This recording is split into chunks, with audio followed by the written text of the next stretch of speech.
চোখের উপর দিয়েও লাগাই দাও। ওই দেখি ভারী হয়ে থাকে না, শুকাই যাবে না, চোখ কান পাতা ভারী হয়ে আসবে। তো হাই বন্ধুরা, এই দেখো বসে পড়েছি আমি পালং শাক নিয়ে। এই দেখো এখন রান্না হবে পালং শাক, বড়ি দিয়ে করবো পালং শাক। আর যেগুলো আমি অলরেডি অর্ধেক বাছা হয়ে গেছে, একটু ঘুমিয়েছিলাম ভিডিও এডিট করে। আর হবে যে সয়াবিনের তরকারি। তো আজকের লাঞ্চ এটাই, লাঞ্চ আর ডিনার দুটোই হয়ে যাবে, একবারে বেশি করে বানাবো, কারণ রাত্রে হাজব্যান্ড ভাত খাবে আজকে। তো চেহারাটা একেবারে কেমন অবস্থা হয়ে আছে আমার। তো যাই হোক, আর এখন বাজে কিন্তু 1:35। এই দেখো, আর এখন আমি এই যে শাকগুলো তো আমার অর্ধেক বাছা হয়ে গেছে।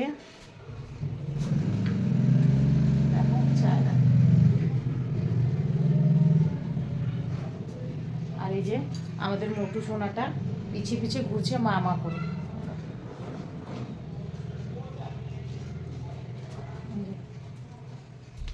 মা মা মা কি খাবি, কি খাবি বল, কি খাবি? দেখা, এই যে মাংস সেদ্ধ করা আছে, দুধ দেওয়া আছে, খা। ক্যাপফুট আছে, কিছু খাচ্ছে না, শুধু মা মা মা মা করে যাচ্ছে। এখন খাচ্ছে মাংস, খা বসে থেকে। তো চলো, আমি যে আমার কিন্তু শাকগুলো অলরেডি অর্ধেক বাছা হয়ে গেছে। বাঁচতে বাঁচতে ভাবলাম তোমাদের আজকে তো কালকে যেটা ভিডিও ব্লগ করেছিলাম সেটা তো আজকে রাত্রে 10টায় দেবো। তো কালকের জন্য তো ব্লগ নেই, তো ভাবলাম এই যে ঘরের টুকিনাকি যেগুলো করি সেগুলো করে নিই। শাক বাঁচতে বসেছিলাম, আর আমি কিন্তু এদিকে বিছানা খাতা আমার উঠানো হয়ে গেছে। আর একটা কথা, আমি চান করিনি, এখনও চান করব, রান্না করে হয়ে গেল খাওয়া। এই দেখো খেয়ে দিয়ে চলে গেল উপরে, এই যে ওর জায়গায় ও চলে গেছে, বসে পড়েছে। তো আর এখনও চান করিনি, রান্না করে তারপরে যাব চান করতে। কারণ যে বললাম শুয়েছিলাম, আর এত মাথাটা যন্ত্রণা করছে না, বলার মতো কথা না। চলো এটা করে নিই, তারপর তোমাদের সঙ্গে কথা বলছি কেমন। দেখো বন্ধুরা, এদিকে আমি রান্না চড়িয়ে দিয়েছি, ছেলে চলে এসেছে স্কুল থেকে। ছেলের আজকে টিউশন নেই, এই যে মেয়ের পরীক্ষা, মেয়ের সঙ্গে গেছে টিউশনের স্যার, মানে এদের স্কুলেরই স্যার, স্কুলেই টিউশন করে। তো স্যারও গেছে সাথে, না বিষ্ণু স্যার গেছে না? हाँ, আর কে কে গেছে?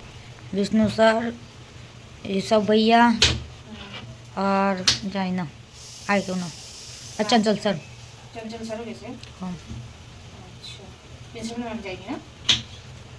ना, দেখো এদিকে আমি সয়াবিনে আলু দেবো, আলুগুলো কেটে নিচ্ছি। আর এদিকে কিন্তু আমি অলরেডি এই যে শাক চড়িয়ে দিয়েছি, পালং শাক। আর এখানে যে সয়াবিনগুলো কিন্তু আমি ভেজে নিচ্ছি। আর সয়াবিনগুলো আমি এরকম দাবিয়ে দাবিয়ে ভাজি না, খেতে কিন্তু বেশ লাগে। আর এই যে বড়িগুলোও আমি এই যে ভেজে রেখে দিয়েছি পালং শাকে দেওয়ার জন্য। আর এই যে আজকে আমাদের মোটুটাও ঘুমাচ্ছে না, জানি না কেন, ও পিছিয়ে পিছিয়ে পিছিয়ে পিছিয়ে পিছিয়ে পিছিয়ে ঘুরছে। মাংস দিলাম, মাছ ভাজা দিলাম, খেয়ে গেল। মাছ ভাজা আজকে নয়, আজকে তো আমরা নিরামিষ খাবো, শনিবার, ওই জন্য সব নিরামিষ করছি। আর মাছটা ছিল কালকের, চেলা মাছ নিয়ে এসেছিলো, বললাম না চেলা মাছ ছিল, ছোটো ছোটো মাছ অনেক রকমের মেশানো ছিল, সেগুলো ওর জন্য ভেজে এক্সট্রা রেখে দিয়েছিলাম আজকের জন্য। এই যে মাংস তো মিকির জন্য তখন দেখলে সিদ্ধ করলাম, মিকি তো চলে গেল, প্লেটে উঠিয়ে রেখেছিলাম, এই যে খেয়ে গেল। আর এই যে মাছগুলো দিয়ে না, এই যে ওর জন্য মাছ রেখেছি, মাছগুলো সব দিয়ে দিয়েছিস, মাথাগুলো রেখেছিস, চেলা মাছের মাথা রেখে দিয়েছিস, দিয়ে যে খেয়ে দে এইমাত্র গেল, জানি না কোথায়। আরে দেখো এদিকে গন্ধবাজলের পাতাগুলো গলে গেছে, ফ্রিজ খুলছি তো এতটা গন্ধ লাগছে, এর মধ্যে থেকে আমি বাছবো, বেছে বেছে যেগুলো ভালো আছে সেগুলো রাখবো, বাকিগুলো এখন ফেলে দেবো। ভাবছি পিষে ফ্রিজারে রেখে দিই, কেমন হবে? ভালো, ঠিক থাকবে।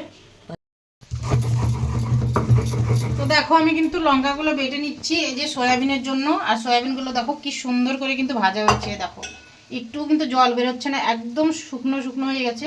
আর এরকম কিন্তু ঝোলে দিলে খুব সুন্দর লাগে খেতে। এদিকে দেখো ঝোলের জন্য, তরকারির জন্য আলু দিয়ে দিয়েছি, এর মধ্যে আদাও কিন্তু কেটে দিয়ে দিয়েছি, আর সম্বারে দিয়েছি এই যে তেজপাতা, শুকনো লঙ্কা, জিরা। আর এই যে এখন লঙ্কাগুলো, আলুগুলো খুব সুন্দর করে ভাজা হয়ে গেছে। আর আমি নিয়েছি কিন্তু পাকা লঙ্কাগুলো, কাঁচা লঙ্কা নিয়ে এসেছিলাম, পেকে গেছে ওই লঙ্কাগুলো। আর এইগুলো লঙ্কা দিলে না ঝোলে কিন্তু খুব সুন্দর কালার হয়, মানে যে লঙ্কার গুঁড়ো দেওয়ার দরকার পড়ে না।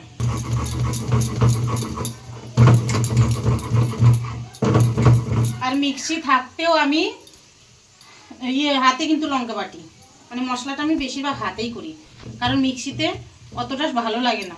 আর এই যে হাতে লঙ্কা বেটে ইচ্ছে করলে বাটতেই পারতাম মিক্সি দিয়ে, যে লঙ্কা দিয়ে আদা জিরা দিলে পরে তোমার মিক্সিটা কিন্তু পিসা হয়ে যেত, কিন্তু আমি এই যে আলাদা আলাদা করে বেটে নিচ্ছি, এটাই কিন্তু ভালো লাগে। আর এই লঙ্কাটা কিন্তু আমি ভেজে নিয়েছিলাম, হালকা আলুর সঙ্গে দিয়েছিলাম, ভাজা হয়েছিল, তো সেই লঙ্কাটাই কিন্তু আমি বাটছি, একবারে যে কাঁচা তাও না।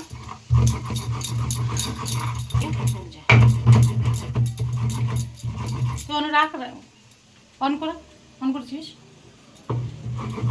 বলতে পারিস না। রাম, ছেলের খুব তাড়াতাড়ি একটু ভিডিওটা মানে ক্যামেরাটা ধরার কথা বললে পরে বলবে মা বন্ধ করবো, মা বন্ধ করবো, মানে 15-20 সেকেন্ড হবে কি না হবে, বেশ বন্ধ করবো বন্ধ করবো, এই জন্য আমার ব্লগগুলো আসতে পারে না ঠিক মতো।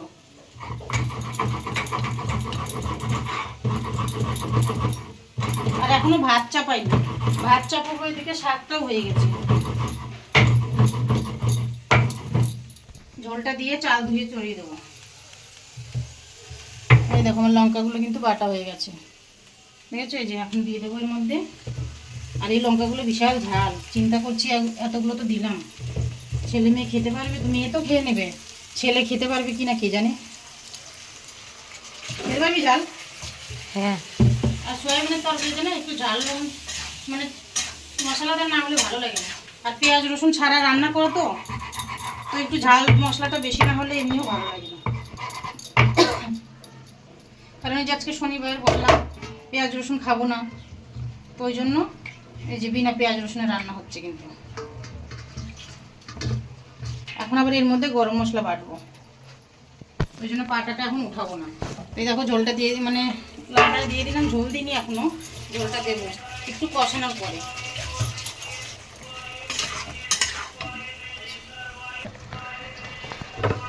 দেখো এগুলো দিয়ে একটু কষিয়ে নেব,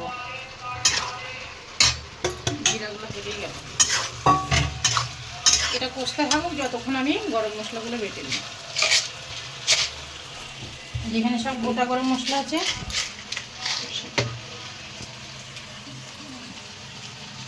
দারচিনি, ইলাইচি, লং দেবো 2টো, গোলমরিচ বেশি দেবো না, ওই যে বললাম লঙ্কাগুলো ঝাল বেশি, অনেক ঝাল হয়ে যাবে, তো ওই যে একটাই দেবো শুধু গোলমরিচ। এই দেখো এতটা গরম মশলা বাটলে হয়ে যাবে।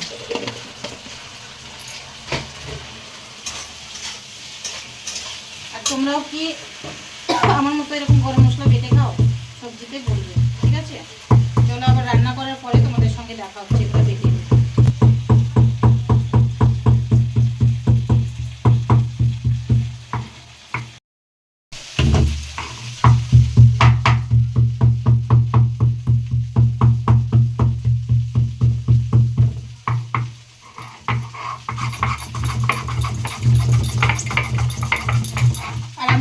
মশলাটা দাঁড়িয়ে থেকেই করি, কারণ বসে থেকে আমি পারি না। তো এই দেখো এদিকে বোন এসেছে, আমি রান্না করছিলাম আর বোন এসে বলছে কি সব মুখে লাগিয়ে দেবে, বলছে তুই ভিডিও করিস, আমি মানা করছি, দেখতে কালো লাগে বাজে লাগে, লাগিয়ে দেবে। ও কাজে থেকে এলো, কি জানি না ছাতা মাথা মিক্স করে নিয়ে এসেছে, এসে বলছে দই আছে নাকি, দই দিয়ে এই যে এখন পেস্ট বানিয়ে আমাকে লাগিয়ে দেবে। বারবার শুধু বারণ করছি, রান্না করছি, এখন সময় নেই, কাজে যেতে হবে, ও শুনছেই না। দেখো তাও নিজের কাজ ও নিজে করেই যাচ্ছে মিক্স করছে, আর আমাকে শুধু বারবার বলছে তাড়াতাড়ি আয় তাড়াতাড়ি আয়। তো ওইদিকে রান্না হলে আমি কেমনভাবে আসবো বলো? ও বলছে আমারও কাজে যাওয়ার সময় হয়ে যাবে, তাড়াতাড়ি। ও অনেক দিন ধরেই বলছিল আমি লাগিয়ে দেবে, আমি মানা করছিলাম যে না লাগাবো না, তাও নিয়ে এসে যে দেখো নিজেই কিন্তু গোলাচ্ছে, দেখো আমি শুধু বারবার করে ডাকছে, যেদিকে রান্না হয়নি, আমার রান্নাটা তো কমসে কম কমপ্লিট হতে দে, তো শুনছেই না। তো এদিকে এই যে আমি কিন্তু আমার কিন্তু শাকটা অলরেডি হয়ে গেছে, এদিকে সয়াবিনের তরকারিটাও মানে হওয়ার মধ্যে ঝোল দিয়ে দিয়েছি, মানে ফুটেনি, ওটা ফুটলেই হবে। তো এদিকে আমি চাল ধুয়ে দিচ্ছি, ভাতটাও তো রান্না করতে হবে, ভাতও রান্না হয়নি, তো ভাতটা চড়িয়ে দিচ্ছি। বলছে তুই আমি যতক্ষণ ভালো করে মিক্স করে নিই, ও লাগিয়েছে, বলছে আমি লাগিয়েছি, দেখ খুব ভালো কাজ হয়েছে, জানি না কতটা হবে, তো মানা করছি, ও শুনছে না, দই একটু কম হয়ে গেছিলো তো দুধ ঢেলে দিচ্ছে, দেখো ওই যে মানা করলেও শুনছি। আর এটার পেছনেও কিন্তু একটা কাহিনী আছে, একবার বিয়ের আগে আমি লাগিয়েছিলাম, লাগানোর পরে এটা রাত্রে লাগিয়ে শুয়েছিলাম, ওটা আমাকে দেখে আমার বাবা খুব ভয় পেয়ে গেছিলো, তো ওর খুব খারাপ লেগেছিলো, তারপর থেকে আমি কোনো দিনও করিনি। দেখো আমি রান্নাঘরে যতবার যাচ্ছি ও শুধু আমি টেনে নিয়ে আসছে, শুনছেই না।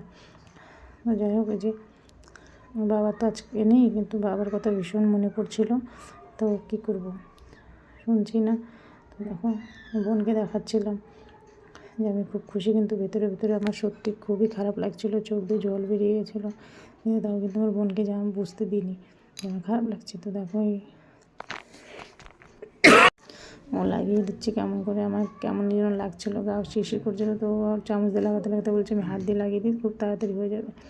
তো দেখো তা হাত দিয়ে লাগাচ্ছে, আর আমি এটা কিন্তু এদিকে টাইমই কিন্তু হয়ে গেছে 3:30 বাজে। তো বলছে 1/2 ঘন্টা লাগবে, আমি এদিকে স্নানও করিনি, স্নান করতে হবে আর যাবো। আর দেখো দেখো আমাকে কেমনভাবে লাগিয়েই যাচ্ছে। তো এই যে বসে থেকে লাগাচ্ছিলাম ঠিকই, কিন্তু বাবার কথা ভীষণ মনে পড়ছিলো।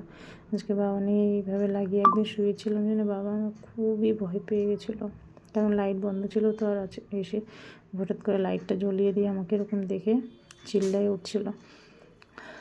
তো আমি ওটাই বলছি লাগাবো, আবার কেউ ভয় পাবে। তো আমার বোন বলছে তো কেউ ভয় পাবে না, আমি বসে থাকবো তো সামনে, কেউ এলে পরে কেউ এলে আমি বলে দেবো, তুই চিন্তা করিস না। এদিকে দেখো এদিকে আমার বোনের মেয়েও চলে এসে, ও কিন্তু আমার খুব মজা করছে, মজা উড়াচ্ছে। তো ওকে আমি খুব মানা করছি, আর একদম ভূত মুত বানিয়ে কী অবস্থা। ও বলছে গলাতেও দিয়ে দেবো, আমি মানা করছি, তা শুনছে না। বলছে চান তো করতে চাইবি, কোনো ব্যাপার নেই, 1/2 ঘন্টার তো ব্যাপার, এখন টানের দিন শুকে যাবে। পরীক্ষাটা আগে দিলাম, তারপরে শুনলাম মানে আমাদের ক্লাসের বাচ্চাদের কাছে ভিডিও। তারপর বল।